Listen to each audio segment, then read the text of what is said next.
Questo è il primo convegno dopo tutto questo tempo di pandemie e di fatiche che non ci saremmo mai potuti neanche immaginare, non solo aspettare, in cui abbiamo il coraggio di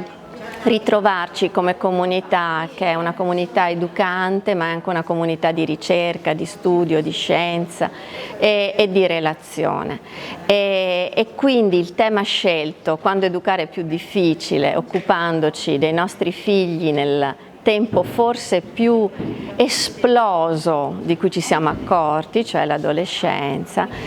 ci chiede non soltanto di dire cosa dicono le ricerche, cosa ci spiegano coloro che in qualche modo ci fanno da profeti, ma anche, e allora che impegno prendiamo? Tutti, io che lo studio, ma anche tu che ne sei docente, o tu che ne sei padre, o tu che ne sei educatore, o tu che ne sei il sindaco del paese, che impegno prendiamo? Perché non è più il tempo di pensare di agire quando il problema scoppia, è il tempo di cambiare il paradigma e di essere in prevenzione. Per essere in prevenzione dobbiamo prevedere prima e quindi imparare a educare davvero e non soltanto così per slogan. È corretto dire, come sostengono molti, che proprio i bambini e adolescenti sono stati i soggetti più colpiti durante il lockdown? Ahimè siamo stati colpiti tutti, però i nostri figli adolescenti lo hanno mostrato con le caratteristiche che l'adolescenza mostra, cioè senza troppi cuscinetti comportamentali, emotivi, e questo si vede, si è visto, si vedrà sempre di più. Il convegno è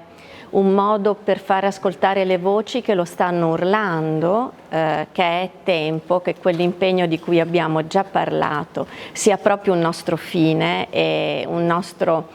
desiderio presente, non soltanto rimandato né delegato ad altri. Nessun mondo si è trovato preparato né a quello che è, diciamo, l'emergenza, neppure agli effetti di questa emergenza, e quindi non si è trovata preparata neppure la scuola.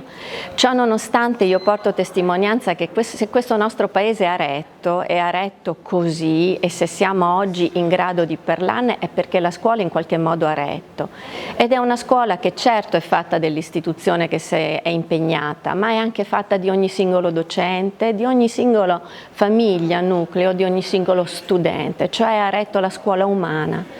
Il fatto che abbia retto è come quando le zattere reggono alla tempesta, ma non si può basarsi soltanto sulla resilienza, bisogna avere un progetto, e questo progetto è saper con consapevolezza riprendere il nostro ruolo di educere, cioè portare fuori il meglio dei nostri figli, dei nostri allievi, del nostro futuro, di noi stessi che lo interpretiamo. Non è a parole, ma è con testimonianza di tutti i ricercatori, di tutti i docenti e di tutti noi che ci stiamo mettendo in gioco, ed è un po' questo il senso dell'alzati e cammina, della scienza servizievole, del fatto che vi chiameremo tutti a camminare con noi lungo la via Francigena quest'estate, è il senso di dire ci siamo per davvero, e non è più tempo di parole, come dicono i bambini, ma di parole, cioè di significati nuovi che diamo all'impegno. Per concludere, vuole lasciare un messaggio diretto per le famiglie, per i ragazzi soprattutto?